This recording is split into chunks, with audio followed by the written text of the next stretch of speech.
Bonjour à tous. Moi je me présente, je suis Virginie Rouillet-Fabre, je suis professeure à l'université Paris Diderot et je travaille dans le laboratoire de développement des gonades dirigé par Gabriel Livera, situé donc effectivement sur le site du CEA de Fontenay-aux-Roses. Et donc avant de commencer, je voudrais déjà remercier l'ANSES qui nous a permis de réaliser ce travail en le finançant. Et donc on s'est intéressé à un substitut dont on parle pas souvent, qui est le badge, et de ses effets sur le développement des cellules germinales chez la souris et également chez l'homme. Alors, pourquoi cette étude? Donc déjà, je vais replacer un peu le contexte scientifique. C'est qu'on sait depuis maintenant de nombreuses années qu'il existe un lien entre les polluants environnementaux et la santé reproductive, que ce soit chez le mâle ou chez la femelle. On sait aussi que la période fœtale est une période critique pour la fertilité des individus à l'âge adulte. En effet, ce qu'on sait, c'est que le nombre de cellules germinales qui se mettent en place pendant la vie fœtale va conditionner la fertilité des individus à l'âge adulte. Donc ici, je vous ai représenté en fait ce qui se passe en termes de différenciation. Donc les cellules germinales, initialement, elles sont localisées en dehors de la gonade. Elles vont migrer. Ah mince, pardon.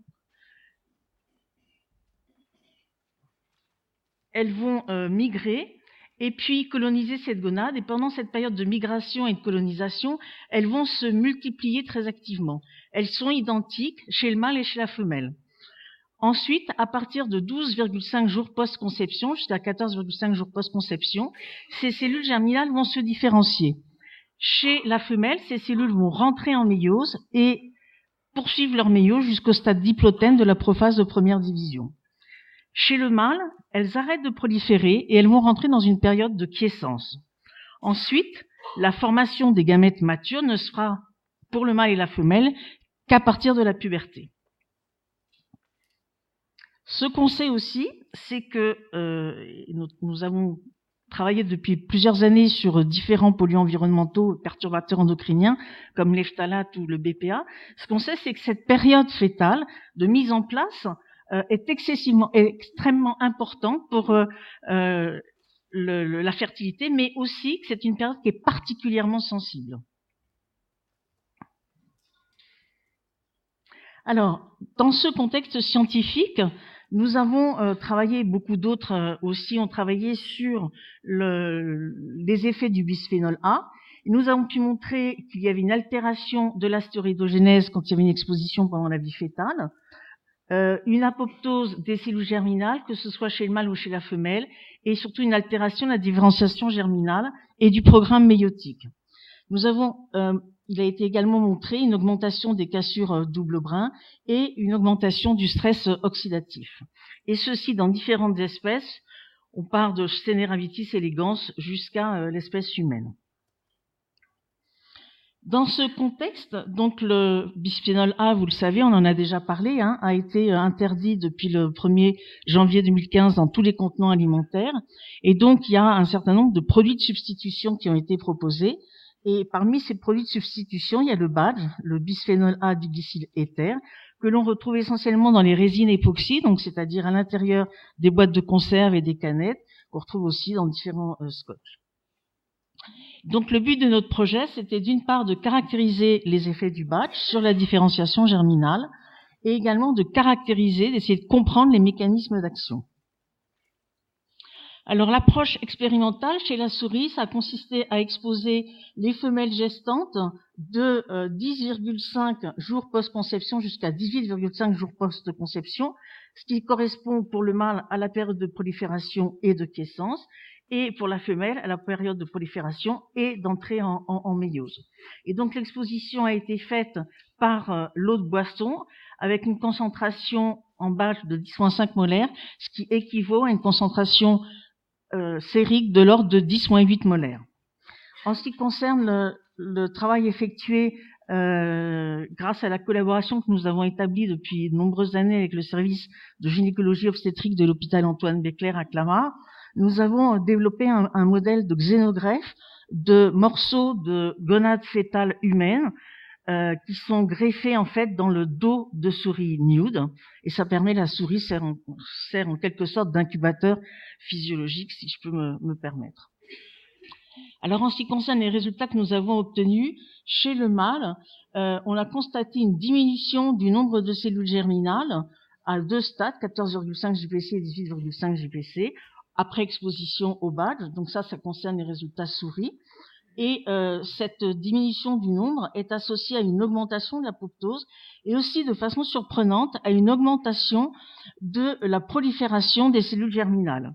Et donc, cette augmentation de la prolifération traduit en fait un retard d'entrée en quiescence et donc un défaut de différenciation des cellules germinales.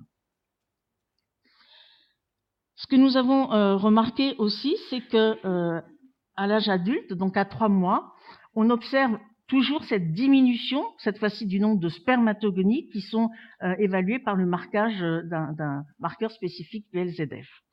Par contre, à 6 mois, on perd cette significativité, mais il y a une grande variabilité dans le comptage des spermatozoïdes.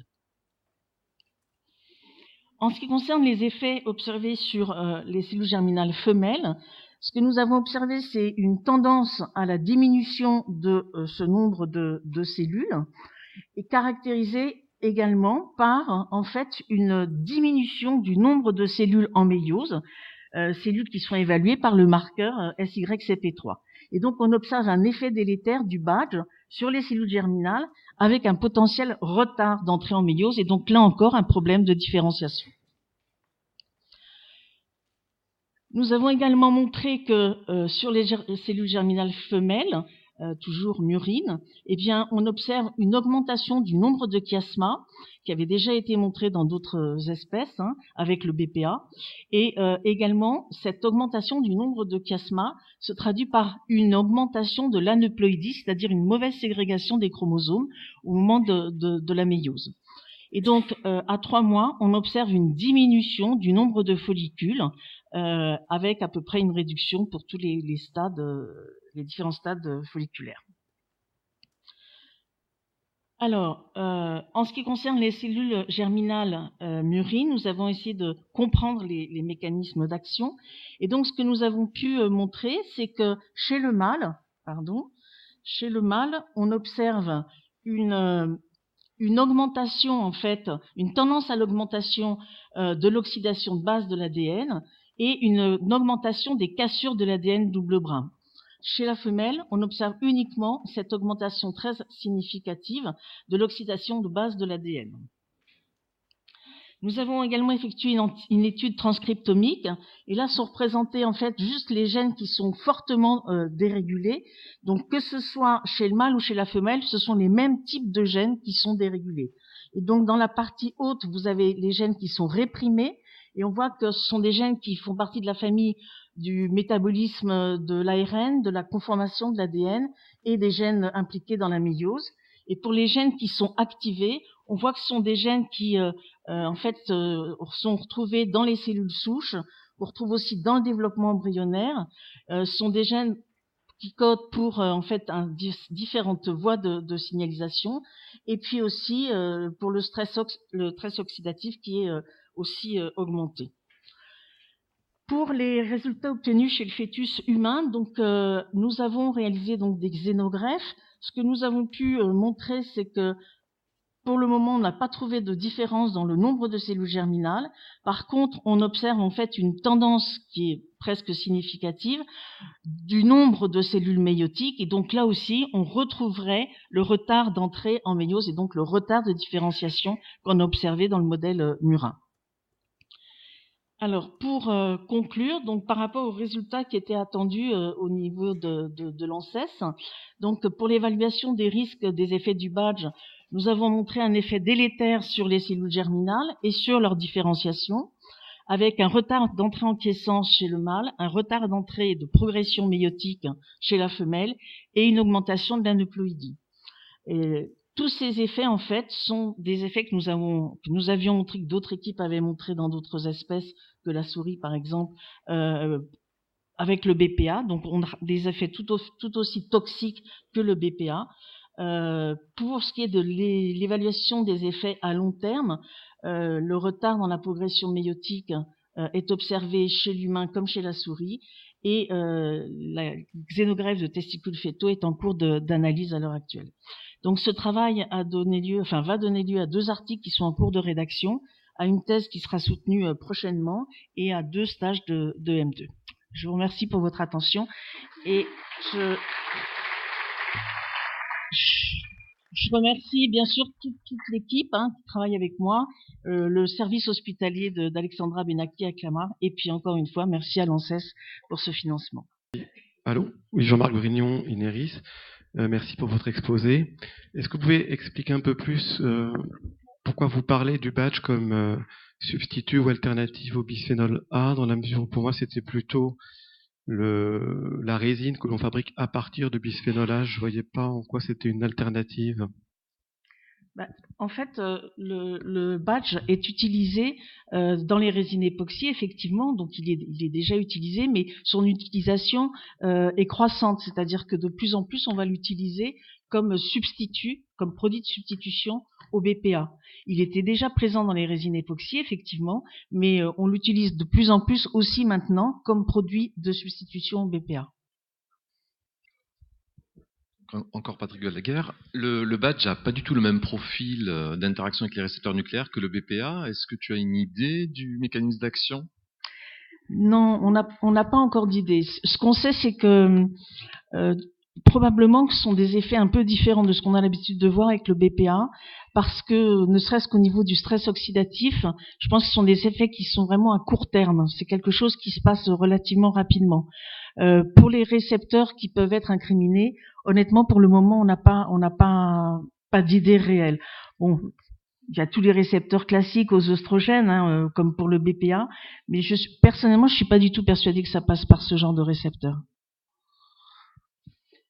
Alors en fait, moi j'aurais une question. Donc en fait, le badge, quand on voit sa structure chimique, c'est un composé qui est très réactif, dans la mesure où on l'utilise pour fabriquer des résines. Donc là, j'ai bien noté, c'est une exposition par voie orale, c'est ça. Est-ce que vous avez cherché à évaluer les métabolites de ce type de composés? Parce que des époxys, on peut s'attendre à ce que ce soit des composés très réactifs et qui agissent sur des cibles, ou en tout cas sur les premiers tissus rencontrés.